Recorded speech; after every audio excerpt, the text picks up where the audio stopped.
Hopping the Rails to California. Chapter 1. In 1973, I graduated from high school and went straight to college at the Minneapolis College of Art and Design. After year one, I decided to drop out. It just was not my cup of tea.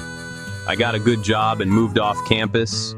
Nowhere to go and live, I cashed my college fund in for a down payment on a small house in South St. Paul. Harlan, a buddy of mine from MCAD, also dropped out, and he wanted to hop freight trains to attend a big hippie gathering being held in Ousel Falls Campground, which was just outside of Big Sky, Montana. He and two other buddies of his already had plans to go. Caveat emptor, I bought a backpack and road gear. My girlfriend took my dog. The hobo's life for me for a few weeks. On June 16, 1974, at 7:30 p.m., Barb, my girlfriend, dropped me off at the railroad freight yards near Dinkytown, USA, a hip industrial area near the University of Minnesota campus near downtown Minneapolis. I met up with Harlan and two other buddies of his, Walt and Teddy. We had gone to different schools together and synchronistically had all majored in cheap beer and folk music. Walt had connections with a cousin who worked for the railroad who had provided us with tips on how to catch the right freight train. We needed to find an open boxcar going northwest towards Fargo, North Dakota.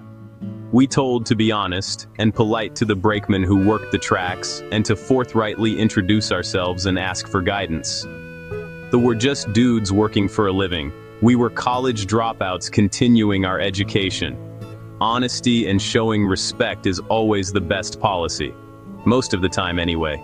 I need to digress for a moment to provide necessary details that were forerunners to the decision to make this unusual journey of hopping a moving freight train.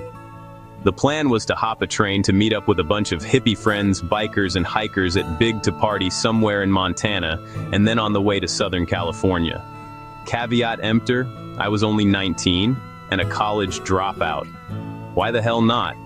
A couple of weeks to explore my country in its raw state, on the rails seeing both sides of the track. A collegiate hobo. Simply a leaf on the stream of life to see where it takes me. Harlan Goulet was one of the few people in the school that I struck a chord with. He appeared to be having the same misgivings that I was experiencing attending this prestigious art school. We met at a Friday afternoon club event, a weekly music drink fest somewhere on campus. The Wolverines were playing one afternoon, a very popular classic jazz orchestra akin to the Manhattan Transfer, and we were standing next to each other just grooving to the music.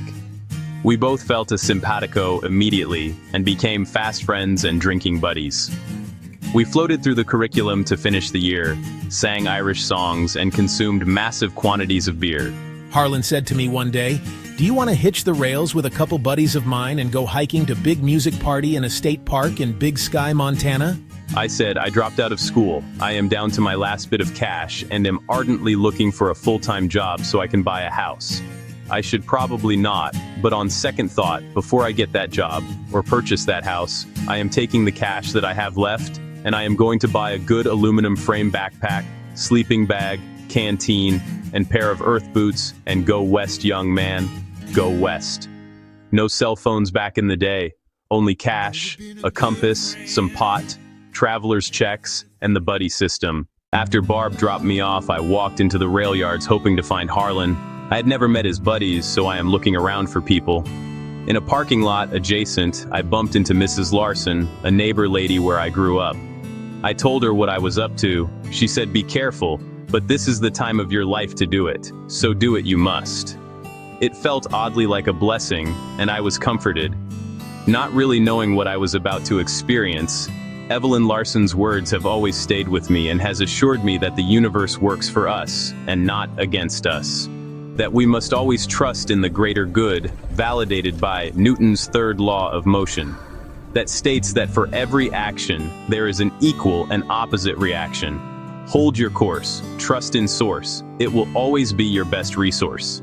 Be the change you want to see in the world. Intention is trust. Namaste.